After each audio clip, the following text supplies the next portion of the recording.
గత ఎన్నికల్లో వైసీపీకి పట్టం కట్టింది రాయలసీమ. అయితే గతంలో కంటే ఈసారి ఏపీ ఎన్నికలు రసవత్తరంగా సాగుతున్నాయి. గెలుపు కోసం అధికార వైసీపీ, ప్రతిపక్ష టీడీపీ కూటమి హోరాహోరీగా తలపడుతున్నాయి. విజయం తమదేనంటూ నమ్మకంతో ఉన్నాయి. సీఎం జగన్ మేమంతా సిద్ధం పేరుతో ప్రచారం చేస్తుండగా టీడీపీ అధినేత చంద్రబాబు ప్రజాగళం పేరుతో జనసేన అధినేత పవన్ కళ్యాణ్ వారాహి విజయయాత్ర ద్వారా ప్రచారాన్ని హోరెత్తిస్తున్నారు. ఈ క్రమంలోనే వైసీపీకి మంచి పట్టున్న రాయలసీమలో టీడీపీ విస్తృతంగా ప్రచారం నిర్వహిస్తోంది. మరి రాయలసీమలో మెజారిటీ సీట్లు ఎవరికి దక్కుతాయి? మరోసారి వైసీపీ రాయలసీమలో పట్టు నిలుపుకుంటుందా? ఈ సరైన రాయలసీమలో టీడీపీ మెజారిటీ సీట్లు ఖాతాలో వేసుకుంటుందా? Let's watch.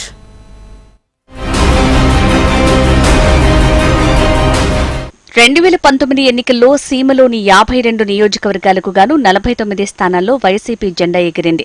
కేవలం 3 సీట్లకే టీడీపీ పరిమితమైంది. అది కూడా కుప్పం నుంచి చంద్రబాబు, హిందూపురం నుంచి ఆయన వియ్యంకుడు నందమూరి బాలకృష్ణ, ఉరవకొండ నుంచి సీనియర్ నేత పయ్యావుల కేశవ్ గెలిచారు. సీమగడ్డ మీద భారీ స్థాయిలో సీట్లు గెలవడంతో వైసీపీకి రాష్ట్ర వ్యాప్తంగా 151 సీట్లు దక్కాయి. అయితే ఈసారి మాత్రం టీడీపీ నుంచి ఆ పార్టీకి గట్టి పోటీ ఎదురవుతోంది.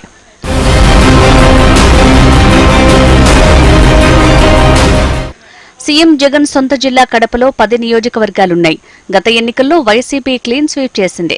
అయితే కడపలో ఈసారి ఎలాగైనా ఖాతా తెరవాలని టీడీపీ చూస్తోంటే మరోసారి క్లీన్ స్వీప్ చేసి టీడీపీకి ఛాన్స్ ఇవ్వకూడదన్న పట్టుదలతో సీఎం జగన్ ఉన్నారు. వివేక హత్య కేసు నిందితులను జగన్ కాపాడుతున్నారని టీడీపీ నేతలతో పాటు వైఎస్ షర్మిల, సునీతారెడ్డి కూడా తీవ్ర విమర్శలు చేస్తున్నారు. ఈ క్రమంలోనే కడప ఎంపీగా కాంగ్రెస్ తరపున షర్మిల బరిలో దిగారు.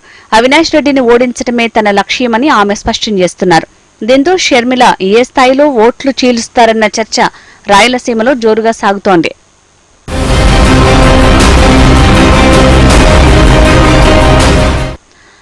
ఇక కర్నూలు జిల్లాలోని 14 నియోజకవర్గాల్లోనూ గత ఎన్నికల్లో వైసీపీ క్లీన్ స్వీప్ చేసింది.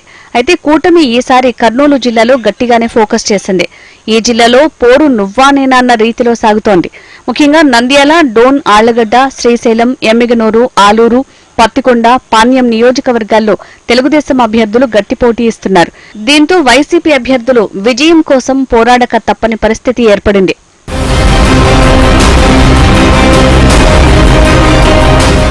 మరోవైపు అనంతపురం జిల్లాలోనూ వైసీపీ అభ్యర్థులు గట్టి పోటీ ఎదుర్కొంటున్నారు. టీడీపీ ఆవిర్భావం నుంచి ఈ జిల్లాలో ఆ పార్టీకి మంచి పట్టుంది. గత ఎన్నికల్లో 14 నియోజకవర్గాలకు గాను హిందూపురం, ఉరవకొండ నియోజకవర్గాల్లో టీడీపీ అభ్యర్థులు గెలిచారు. ఈసారి మాత్రం ఈ 2 స్థానాలతో పాటు తాడిపత్రి, రాప్తాడు, ధర్మవరం, గుంతకల్లు, రాయదుర్గం, కళ్యాణదుర్గం, పుట్టపర్తి, కదిరి, సింగనమల నియోజకవర్గాల్లో నువ్వా నేనా అన్న రేంజ్లో ఎన్నికలు జరుగుతాయని అంటున్నారు.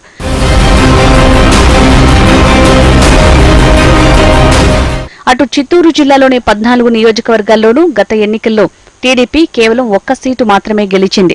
అది కూడా కుప్పం నుంచి టీడీపీ అధినేత చంద్రబాబు మాత్రమే విజయం సాధించారు. వైనాట్ కుప్పం అన్న కసితో వైసీపీ ప్రచారంలో దూసుకుపోతుంటే ఈసారి వైసీపీకి అవకాశం ఇవ్వకుండా 14 నియోజకవర్గాల్లో మెజారిటీ నియోజకవర్గాలు తమ ఖాతాలో వేసుకోవాలని చంద్రబాబు పట్టుదలగా ఉన్నారు. శ్రీకాళహస్తి, మదనపల్లె, పీలేరు, పూతలపట్టు, నగరి, తిరుపతి, సత్యవేడు, పలమనేరు, గంగాధర, నెల్లూరు నియోజకవర్గాల్లో హోరాహోరీ పోటీ నెలకొంది.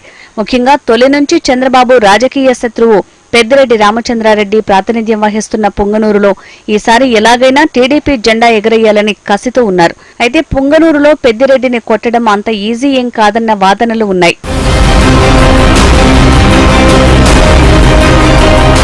మొత్తంగా చూసుకుంటే రాయలసీమ పరిధిలోని 52 నియోజకవర్గాల్లో ఒక్క 10 నియోజకవర్గాలు తప్పితే మిగిలిన నియోజకవర్గాల్లో వైసీపీ, టీడీపీ అభ్యర్థుల మధ్య డి అంటే డి అనే పరిస్థితులు నెలకొన్నాయి. ఇలా పార్టీల నేతలు గెలుపు మీద ధీమాగా ఉన్నారు. గతంలో ఎదురైన ఘోర పరాభవం దృష్టిలో పెట్టుకుని ఈసారి మెజారిటీ స్థానాలు గెలుస్తామని తెలుగుదేశం నేతలు చెబుతుంటే 2019 ఎన్నికల ఫలితాలను మరోసారి రిపీట్ చేస్తామని అధికార వైసీపీ నేతలు ఆశాభావం వ్యక్తం చేస్తున్నారు.